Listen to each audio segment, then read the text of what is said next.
大国竞争持续升级，中国或将面对4个战场，我们需要做好最坏的打算，避免陷入不利境地。各位网友大家好，欢迎来到本期中证 Talk。 近年来随着中国国力不断提高，以及大国竞争持续升级，有关中国需要面临两线作战的说法频繁被外界讨论提起。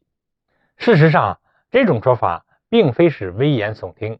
从当下国际环境来看，中国不只要具备同时打赢2场战争的能力，在我看来中国可能需要做好面对4个战场的准备。首先呢，中国可能要面临第一战场挑战，那将是同美国的较量。关于中美之间是否会开战这个问题，许多专家断言中美之间必有一战。之所以有这样的论断，和中美战略博弈日趋激烈脱不开关系。纵观近几十年来中国的发展，身为一个中国人，想必都能清楚感受到，中国在经济、军事、科技等领域正以不可思议的速度高速发展。目前还没有哪个国家能在40-50年里将一个一穷二白的大国发展成为世界第2大经济体，如今甚至成为了全球经济市场的压舱石。中国的快速发展壮大让美国感受到了巨大威胁。从奥巴马到特朗普时期开始，中国经历了美国的战略调整和美国发起的对华贸易战、舆论战、金融制裁、科技打压，亦或是军事威胁。不过让美国始料未及的是中国并没有像美国预期的那般出现崩塌和瓦解，反而发展的是更加繁荣昌盛。鉴于此，有人推测美国最终可能会通过战争的方式来对中国进行打压。有直接的证据表明美国其实早就在为中美开战做准备。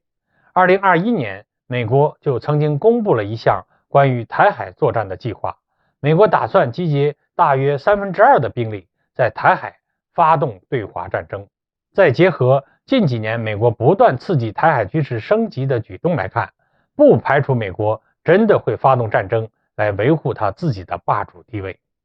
其二，为了应对美国对台海问题的干涉，中国同样要做好台海作战的准备。我们都知道，美国早就将台海问题当作敲诈我们的筹码。美国很清楚台湾对我们的重要性，以及中国人对实现祖国统一的坚定信念，所以美国认定只要在这一问题上动手脚，便可以肆意敲诈中国。虽然我们不想要战争，毕竟国家领导人新年献词都在说两岸一家亲，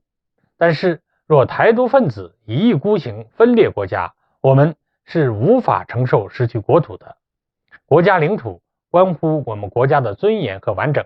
我们经历过屈辱的割地赔款，也感受过丧权辱国的苦难，所以我们才要不断增强国力，提升国际地位，一步一步将曾经被掠夺的领土收回，这是实现中华民族崛起的必经之路。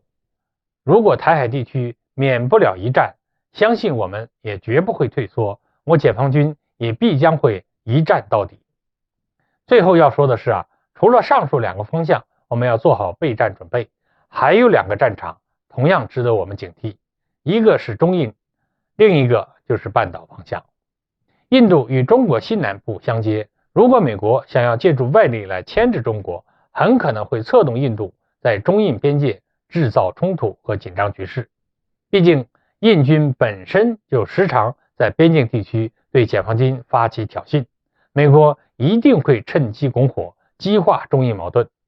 除此之外呢，我们也要对半岛局势保持高度警惕。一旦半岛局势紧张，对整个东亚地区都是一个巨大冲击，中国不可避免就会受到牵连。这样一来，美国试图搅乱中国周边的阴谋就达到了。对此呢，中国需要未雨绸缪，要尽力劝阻相关方面不要冒险，更不要听信美国的挑唆。总之呢，不论未来国际局势会如何发展，在上述4个方向上，我们都要做好最坏的打算，要做到有备无患，避免未来陷入不利的境地。好，各位网友，关于这个话题我们就讨论到这儿，欢迎大家留言，我们下期再见。